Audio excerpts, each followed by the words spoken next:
as far as how your ancestor impacted things nationally and on the state level, and in fact internationally, with respect to gardening that you might not really appreciate. But I really want to also focus on what the impact of an individual who has a great sense of caring and a great passion for gardening, how that could affect a huge amount of people in the city of Minneapolis, and I would say, in fact, impact the future of the entire city and the success of this city. For those of you who aren't aware, I think it was just mentioned that the Rose Garden itself was established in 1907, and I would say that Theodore Wirth, foremost, I'll claim him right away, was a horticulturalist. Because the first thing that Theodore Wirth did, he came here in 1906, and the very first thing he did is start the Rose Garden. Okay, he did that the very next year, and in that same year, he built the first 2 greenhouses for the park system in the city of Minneapolis, and they were the first of 5 that were going to be built. So this rose garden that he started was unique in that it is the only garden of its kind in the upper Midwest, and in fact it's the second oldest public rose garden in the nation. And at that time they planted 4,000 roses in this garden, and the reason they did it is because, you know, Theodore came from Connecticut, and people around here just didn't think you could grow roses. So he wanted to prove to them that you could grow roses, and I think he also wanted to find out which ones survive and which ones don't survive here in Minnesota. And so this was his way of doing that. Now shortly after that, in 1910, he started the Arboretum, which is behind this area over here. And again, it was the same purpose, to be a demonstration area of what you can grow and what you can't grow in Minnesota. And right now, if you go back there, there are actually 350 different kinds of woody plants and shrubs that are planted throughout the Arboretum area back there. Now along with this, he took off like a rocket because he somehow organized a national conference of FTD. And any of you from the United States would recognize FTD as the florist service that sends wires whenever you want to send flowers to someone, they send it. He also simultaneously was able to get the Society of Allied Florists here in Minnesota as well. Now they're the group that organizes all the greenhouses and greenhouse research in the United States, and he got them both to come here. And what did he do? He established a garden. He wanted to prove to everyone, I think, that you could grow lots of different kinds of gardening plants in Minnesota. So he did this huge display garden where they were going to have the conference, and that was at the Minneapolis Armory. And the Armory has since been knocked down, but what's in its place, many of you might realize, is the Minneapolis Sculpture Garden. So that's how the Minneapolis Sculpture Garden started, because he pulled those 2 groups together. And in the process, he also, as was mentioned yesterday, became the first president of the Society of Allied Florists. That's a national organization from Minnesota. We've only had one other in the entire history of the Society of Allied Florists, and that was in 1995, Todd Bachman. So, at the end of that, I'll mention one other garden that he helped establish, and that is the Peace Gardens. Now, they weren't called the Peace Gardens when he started them. In 1929, they were the Rock Gardens, and Rock Gardens were the rage in 1929. But they didn't last too long for a couple reasons.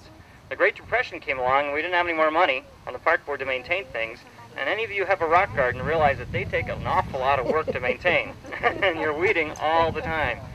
So they actually went into disrepair around 1946, and they were resurrected in 1986 into the rock gardens that you'll get a chance to see. And I hope that you make sure you head up this way, and then you turn the corner, and across the street is the rock garden area. So those are the things that Theodore Wirth did from a gardening perspective in Minnesota. What really impacted things for Minnesotans is he showed everyone what we could grow here. They didn't have that sort of garden.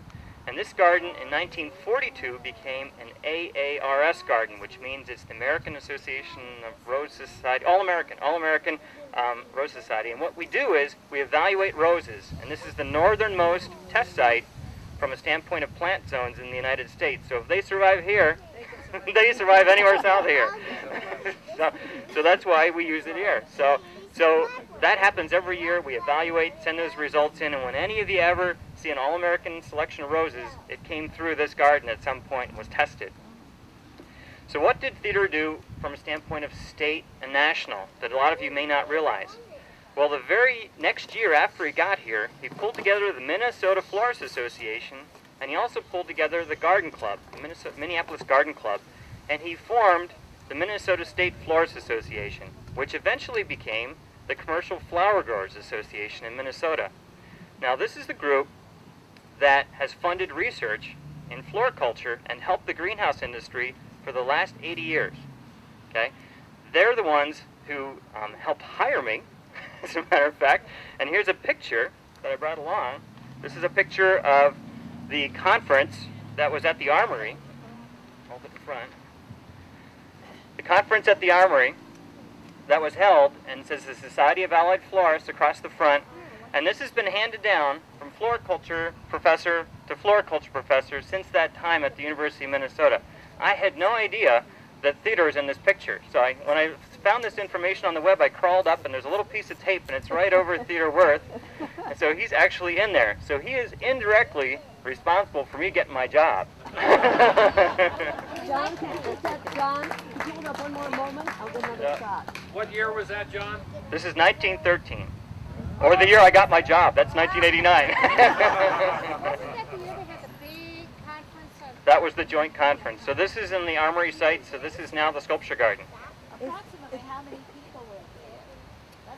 That looks like quite a crowd. There were hundreds. At that time, there weren't so many conferences, first of all, so people actually went to them, because now there's so many you can hardly go to them all. But there weren't that many at this time. Okay. Now I'll also mention a couple other things.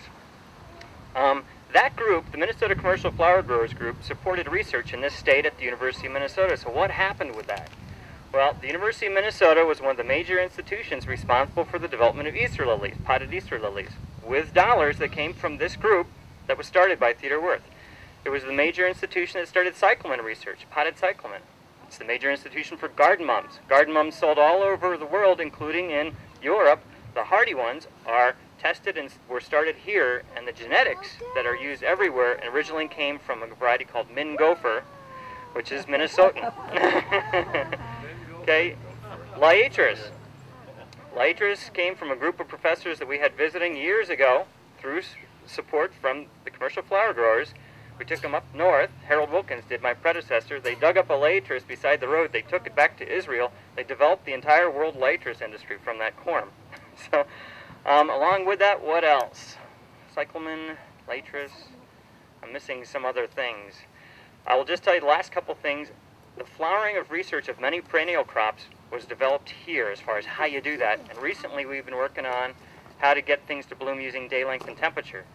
And some of the research that was supported by the Minnesota Commercial Flower Growers is now being used in Space Lab to control plant height in Space Lab in space. So I just wanted to kind of give you an idea of how things have mushroomed with time from what Theodore Wirth started. And the last thing I'd like to just mention is to kind of bounce off that, is that it is amazing to me. It is amazing. We talk about your ancestor, but he is a testimony to what can happen if one person gets some ideas and really works towards those ideas and has a passion for what they want to do. His life revolved around horticulture, it revolved around gardening, it revolved around parks. His son married the daughter of a florist, Helen, Ted's mom. Everything about Theodore focused on these parks. And you can't help but think that if he was sitting out here now, what would he say about 170 parks in Minneapolis? What would he say about over 60 miles of bike trails? What would he say about the thousands and thousands of acres? And what would he say about all the people that enjoy these parks? It's his legacy, and it's the legacy of your ancestors, and I can't tell you how proud I would be if I were all of you, that this is the man that you've all descended from in some way or another. So thank you very much. Thank you for coming, and I appreciate your attendance. I'm going to tell you a story that many of you know parts of. Some of you may know all of it, but it's an interesting story about Theodore Wirth and the rose gardens. Is that board over here? I need to be able to point to it. Perfect. Okay, so what we found is a little tiny snippet of information that Theodore wrote to Anna Roosevelt Cowles when he was designing rose gardens for her.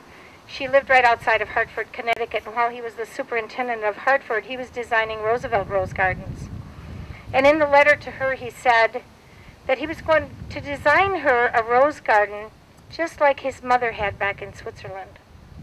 So we know that the rose gardens really started in Switzerland.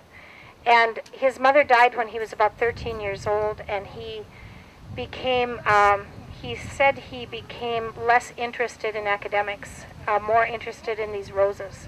And he started hanging around in greenhouses and wanting to learn about floriculture. And John is exactly right that horticulture was his first interest. This is the Elizabeth Park Rose Garden here. And as John told you, when he got to Minneapolis, he created the second public rose garden in America, and this is where we are today. The Theodore had a habit of taking his sons to work with him and teaching them everything. I guess that would be the old-fashioned way. And so his sons would have been here when he did this. They would have also been in Hartford, but the point of Conrad is that he would have been so young in Hartford when that one opened. He would have only been 4 years old during the design and construction, which actually started before he was born. So here he was at Lake Harriet, and even though their house wasn't built yet, they were really still living just up around the corner in another house, renting. And we feel that since he was teaching his children everything he was doing, his son Conrad would have learned right here at this rose garden how it was done. And so when Conrad grew up, as many of you know, and I hardly feel adequate to be telling you, he became the longest-serving director of our national park system, and under his directorship, we acquired the National Historic Sites. The Park Service took them under their care, and President Kennedy, when Jacqueline Kennedy was doing the interior of the White House, which many of us can remember, they were also concerned about what to do with the White House grounds. And Conrad actually did submit a little plan of his own for the rose gardens at the White House. It isn't the one that ended up being used. The Mellon family funded the rose gardens at the White House, but Conrad Worth made suggestions to have the rose garden at the White House. He certainly can be credited for that. He certainly can be credited that his inspiration was here in Minneapolis and the park he was born in, Elizabeth Park in Hartford. So when we remember all of that happening, we can know that the Minneapolis Rose Garden was at least a great part of the inspiration for the rose gardens at the White House. And Conrad Worth took tremendous pleasure in the fact that he participated in that because of these rose gardens and the one he was born in. I was wondering, Dana or Sherry, if either of you have ever tried reading Jacqueline Kennedy's letter, or otherwise I will read it, but have you ever tried reading it in her handwriting?